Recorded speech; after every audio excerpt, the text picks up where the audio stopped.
નમસ્કાર વિદ્યાર્થી મિત્રો આજે આપણે આ વિડીયોની અંદર ધોરણ 5 વિષય ગુજરાતી એટલે કે કેકારાવની સ્વઅધ્યયન પોથીનો પાઠ નંબર 10 ડુંગરનો ભેરુની વાત કરવાના છીએ। તો આ રીતનું પાઠ નંબર 10નું સંપૂર્ણ સોલ્યુશન છે। મિત્રો આવા જ સોલ્યુશન મેળવવા માટે આપણી ચેનલને સબસ્ક્રાઈબ કરો અને આ વિડીયો તમારા મિત્રો સાથે શેર કરો। બીજું કે મિત્રો આપણી યુટ્યુબ ચેનલ ઉપર ધોરણ 5ના સ્વઅધ્યયન પોથીના દરેક વિષયના સોલ્યુશન મૂકેલા છે, જે તમને મારી યુટ્યુબ ચેનલના પ્લેલિસ્ટમાંથી મળી જશે। તો મિત્રો આપણે શરૂ કરીએ ધોરણ 5 વિષય ગુજરાતી એટલે કે કેકારાવની સ્વઅધ્યયન પોથીનો પાઠ નંબર 10 ડુંગરનો ભેરુ। તો પ્રશ્ન નંબર 1 આવે છે, આપેલા ચિત્રને ધ્યાનથી જુઓ, તેના આધારે વાર્તા લખો। તો અહીંયા ચિત્ર આપેલું છે, આ ચિત્રના આધારે આપણે વાર્તા લખવાની છે। તો અહીંયા આપણે વાર્તા લખીએ। એક જંગલ હતું, તેમાં ઘણા બધા પ્રાણીઓ અને પક્ષીઓ રહેતા હતા। તેમાં ઘણા બધા સસલા અને તેના બચ્ચા હતા। તેઓ એકબીજા સાથે હળીમળીને રહેતા અને મસ્તી કરતા। ખિસકોલીઓ વૃક્ષ પર ચડતી ઉતરતીને આનંદ કરતી। લકડખોદ ઝાડની છાલ ખોતરીને માળો બનાવે છે। તેમાં શેઢાળી, કીડી, મકોડા જેવા જીવજંતુઓ પણ જોવા મળતા। તેમાં શિયાળ જેવા પ્રાણીઓ પણ રહેતા હતા। આમ જંગલ પ્રાણી પક્ષીઓના અવાજથી ગુંજતું ઉઠતું। ત્યાર પછી મિત્રો પ્રશ્ન 2 આવે છે, નીચેનામાંથી કોઈ એકને પત્ર લખો। તો તમારે મિત્રોએ પત્ર લખવાનો છે। વાદળને, કાગડો, પર્વત, આને તમારે પત્ર લખવાનો છે। તો આપણે અહીંયા વાદળ વિશે પત્ર લખીએ। આદરણીય વાદળભાઈ, બરાબર। તો આપણે વાદળનો પત્ર લખીએ છીએ। વિષય સમયસર વરસવા બાબત। વાદળભાઈ, આપને જણાવવાનું કે ચોમાસું શરૂ થઈ ગયું હોવાથી આપને સમયસર વરસવા માટે વિનંતી કરું છું।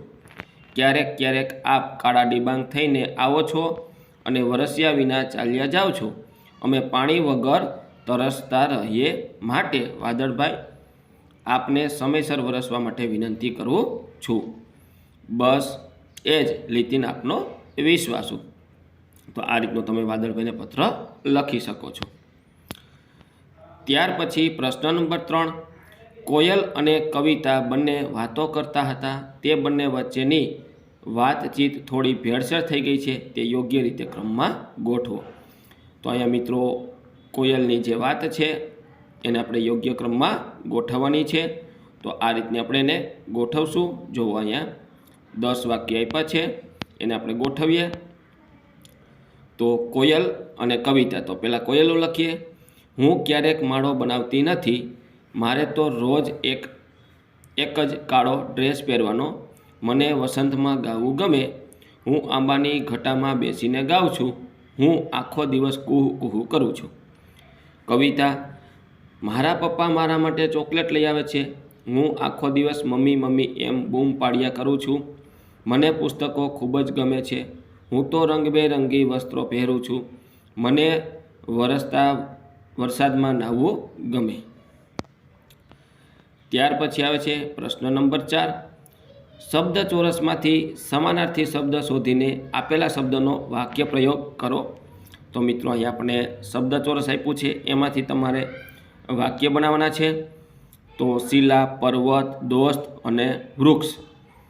તો આ રીતના મિત્રો થશે। ડુંગર એટલે પર્વત, અમે ચોટીલા ડુંગર ચડવા ગયા હતા।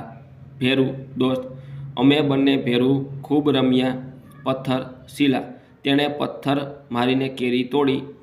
વૃક્ષ, ઝાડ આપણને અનેક રીતે ઉપયોગી છે।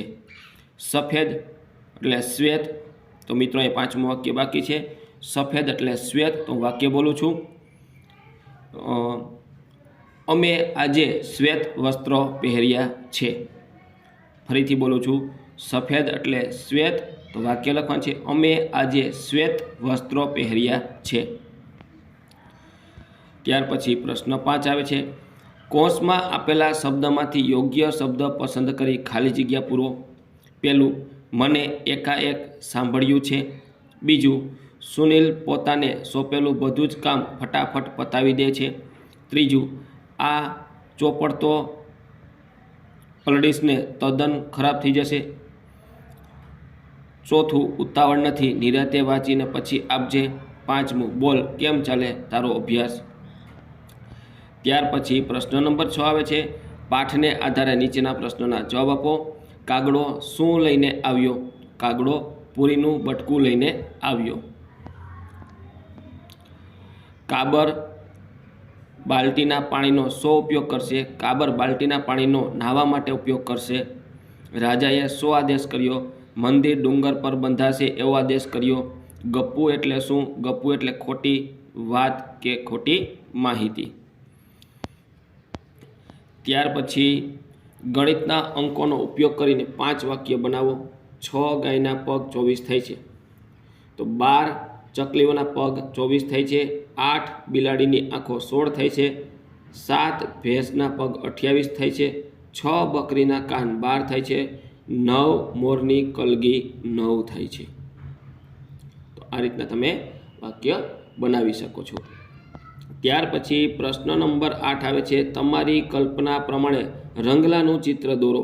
તો મિત્રો આ રીતનું તમારે રંગલાનું ચિત્ર દોરવાનું છે. તો અહીંયા મેં ચિત્ર દોરેલું છે. આ રીતનું તમારે રંગલાનું ચિત્ર દોરવાનું થશે. બરાબર છે. રંગલો એટલે જોકર, ડાગલો. ત્યાર પછી આગળ વધીએ તો પ્રશ્ન નંબર 9 આવે છે. હિન્દી ગીત પરથી ગુજરાતીમાં આવું કાવ્ય લખવાનો પ્રયત્ન કરો. બરાબર. તો 6 વર્ષની છોકરી ભરીને લાવી ટોકરી, ટોકરીમાં છે આમ, નથી બતાવી દામ, બતાવી ટોકરી, અમને બોલાવે છે છોકરી. તો આ રીતનું થશે. ત્યાર પછી પ્રશ્ન નંબર 10 આવે છે. સોનાલી તેના ભાઈ સાથે વાતચીત કરે છે. તે વાતચીત રમૂજી ટૂચકો બને તે રીતે પૂર્ણ કરો અને નવો ટૂચકો બનાવીને લખો.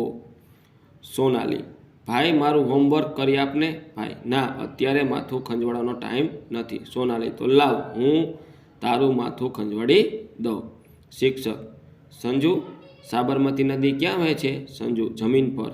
શિક્ષક: એમ નહીં, નકશામાં બતાવ ક્યાં વહે છે. રાજુ: નકશામાં કેવી રીતે વહી શકે? નકશો પલળી ન જાય. તો મિત્રો આ તો આપણું ધોરણ 5 વિષય ગુજરાતી એટલે કે કેકાવની સ્વઅધ્યયન પોથીના પાઠ નંબર 10નું સંપૂર્ણ સોલ્યુશન. મિત્રો આવા જ સોલ્યુશન મેળવવા આપણી ચેનલ સબસ્ક્રાઈબ કરો અને આ વિડીયો તમારા મિત્રો સાથે શેર કરો. બીજું કે મિત્રો આપણી યુટ્યુબ ચેનલ ઉપર ધોરણ 5ના સ્વઅધ્યયન પોથીના દરેક વિષયના સોલ્યુશન મૂકેલા છે, જે તમને મારી યુટ્યુબ ચેનલના પ્લેલિસ્ટમાંથી મળી જશે.